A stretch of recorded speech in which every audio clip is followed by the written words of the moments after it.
Number 5. Kari Kamiya. Well, I couldn't just make this list and not consider my favorite animated program, could I?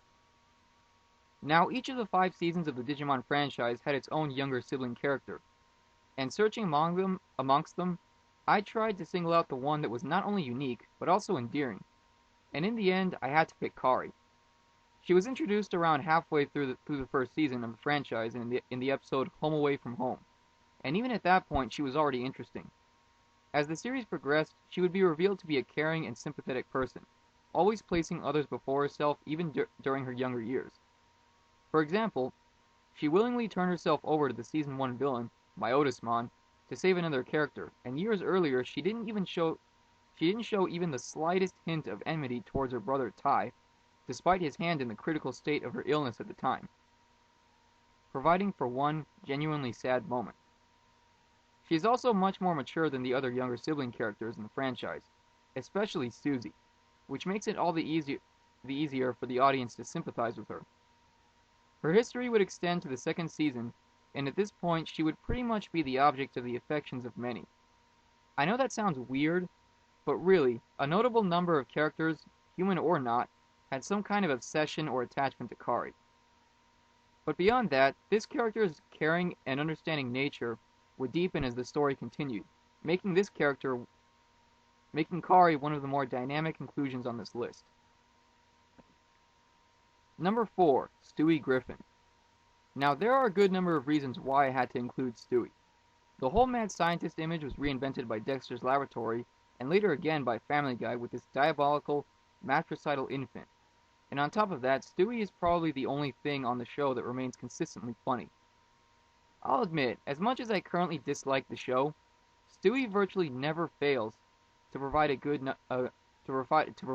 few good laughs, in even the most badly done episodes. There's frankly very little I can say that hasn't already been said about this character, aside from the fact that he is essentially Dewey and Dexter rolled into one, unassuming on the surface, but devious underneath, combined with a high cognitive ability. In fact, Stewie boasts many similarities to Dexter, and I think it is no coincidence that Seth MacFarlane worked on Dexter's Laboratory before moving on to Family Guy. These similarities include a heavy accent, inherent childhood naivety, and an inability to be taken seriously by anyone, despite his capabilities. And just like Dexter, Stewie gets himself into exaggerated situations, although they usually only form a subplot. His interactions with other characters are just too funny to ignore, ranging from hostile with his mom, Lois, to argumentative and loathing towards the dog, Brian.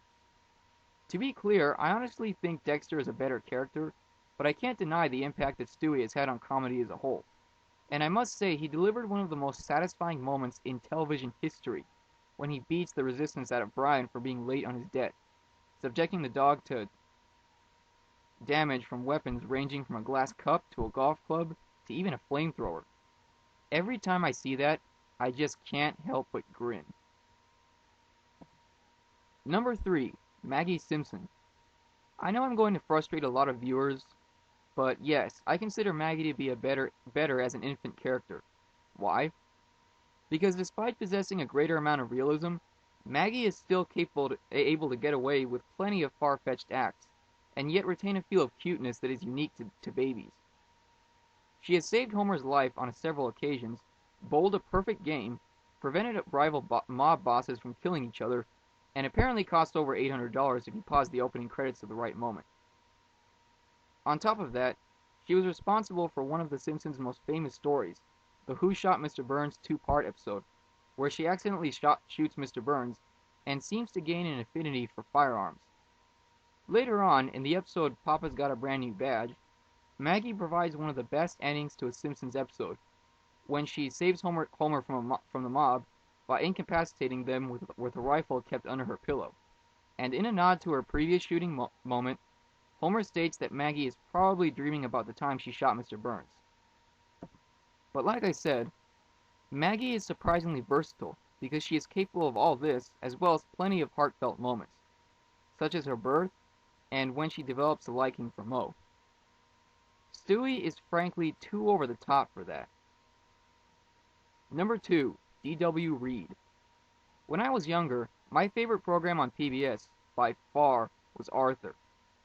And one character that never failed to provide a funny moment was Arthur's little sister, D.W. In a sense, D.W. is an amalgamation of Dewey, Dot, Weezer, and Mary.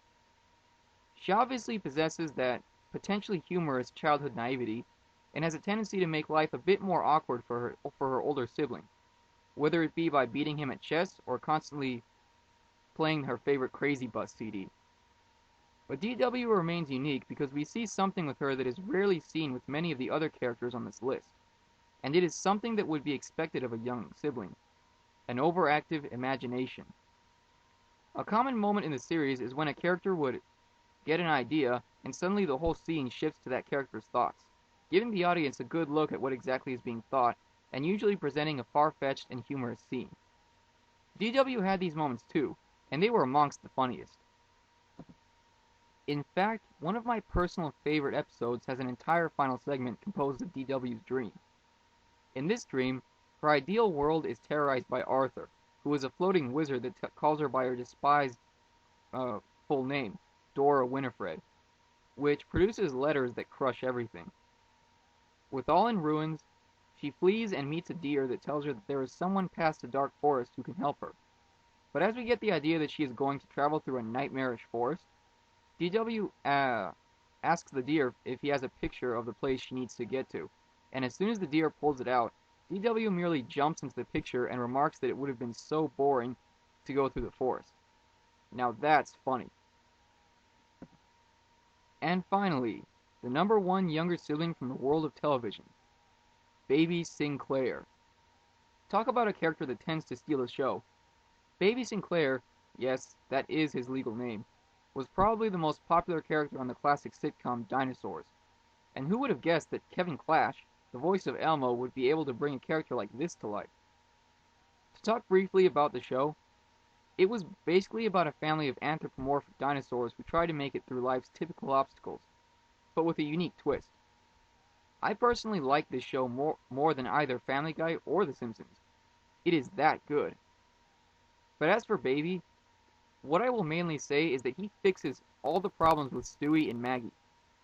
Unlike Stewie, he is actually capable of those heartfelt moments affiliated with infants.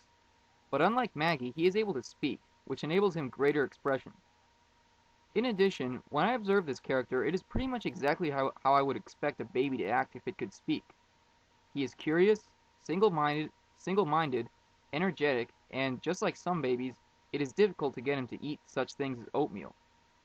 But he is also capable of witty remarks, and adding him to any scene always enhances the potential for comedic effect. Even during moments that are supposed to be troubling or serious, Baby usually appears and provides a quick but effective dose of humor. But probably what he is most remembered for is his tendency to show affection for his mom, Fran, and indifference towards his father, Earl, bringing about two trademark running gags, calling Earl "not the mama" and hitting him on the head with a frying pan. But despite this, Baby has shown genuine love for his dad on several occasions, but if I explain those, we'll be here forever.